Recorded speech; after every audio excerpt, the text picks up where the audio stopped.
Hello বন্ধুরা, কেমন আছো তোমরা সবাই? মানসী ইচ্ছা পুরাণ ব্লগ থেকে আরেকটা নতুন ভিডিও নিয়ে চলে এলাম।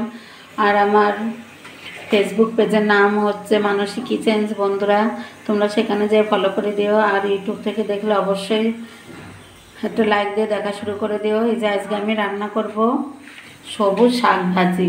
এই যে সবুজ ডাঁটা শাক এনেছি, আমি ভালো করে কুটে বেছে ধুয়ে পরিষ্কার করে নিয়েছি।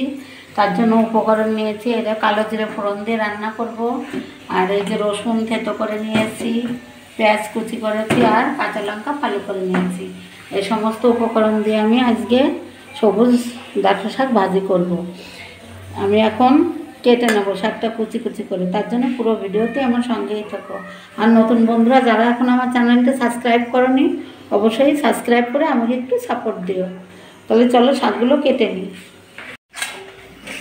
এই যে শাকটা এরকম শাক আমি ধুয়ে টুয়ে নিয়েছি বন্ধুরা 3-4 বার করে।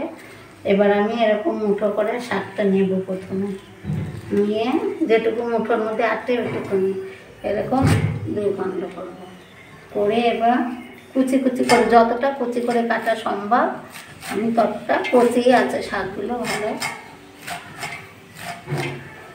এই যে এরকম কুচি কুচি করে কেটে নেবো। এই দেখো, তাহলে বন্ধুরা আমি শাকটা কুচি করে আবার তোমাদের সঙ্গেই ফিরে আসছি, তোমরা আমার সাথেই থাকো। কড়া বসিয়ে দিয়েছি, তেলও দিয়েছি, গরম হয়ে গেছে। আমি এখন 1/2 চামচ কালো জিরে তেলের ভিতর দিয়ে দিচ্ছি। 1/2 চামচ কালো জিরে, কুচিয়ে রাখা পেঁয়াজগুলো দিয়ে দিচ্ছি।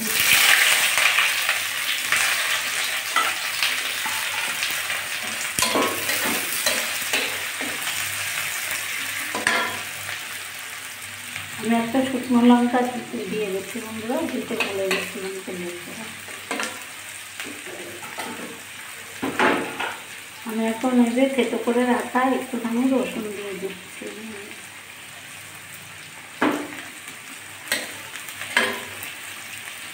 আর কয়েক টুকরো কাঁচা পাকা লঙ্কা। আমি পেঁয়াজটা ভালো করে একটু ভেজে নিচ্ছি, তারপরে শাকগুলো দেবো। পেঁয়াজ রসুনগুলো আমি লাল লাল করে ভেজে নিয়েছি। এখন আমি কুচি করে রাখা সবুজ শাকগুলো দিয়ে দিচ্ছি। আমি আঁচটা কমিয়ে দেবো, কোনো জল দেবো না। শাক থেকে যে জলটা বেরোবো ওই দিয়েই সিদ্ধ হয়ে ভাজা ভাজা হয়ে যাবে।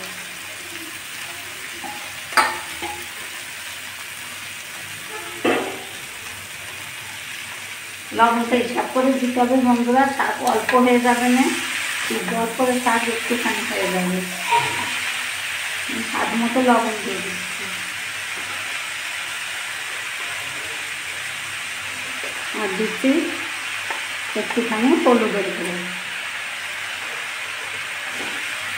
আমি আজকে রসুন জমাতে রেখে 7-8 মিনিট ঢাকা দিয়ে রেখে দিচ্ছি, তারপরে আবার ফিরে আসছি। এ দেখো বন্ধুরা, আমি যে আজটা লটু মিডিয়ামাতে রেখেছিলাম, কোনো জল দিইনি। এ দেখো কি সুন্দর গলে গেছে একদম।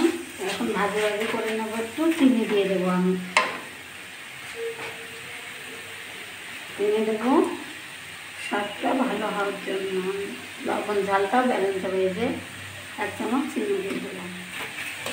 আমি আর একটু ভাজি ভাজি করে নেবো 2-3 মিনিটের মতো। দেখো বন্ধুরা, সবুজ শাক ভাজি একদম কমপ্লিট হয়ে গেছে রান্না করা। আমি এখন চুলাটা বন্ধ করে দিচ্ছি।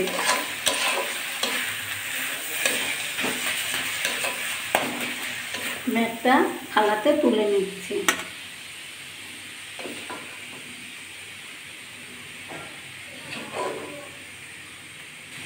তো বন্ধুরা, আমার এই সবুজ শাক ভাজিটি কেমন লেগেছে তোমাদের কাছে কমেন্ট করে জানিয়ে যেও। আর ভালো লাগলে একটা লাইক করে দেখা শুরু করে দিও বন্ধুরা। শাক তো অনেকে অনেক রকমভাবেই খায় রান্না করে, শুধু একবার এরকম রান্না করে খেয়ে দেখো, দেখবে দারুণ টেস্টি হয় খেতে। তাহলে আজকে এ পর্যন্ত, সবাই ভালো থেকো, টাটা সবাইকে।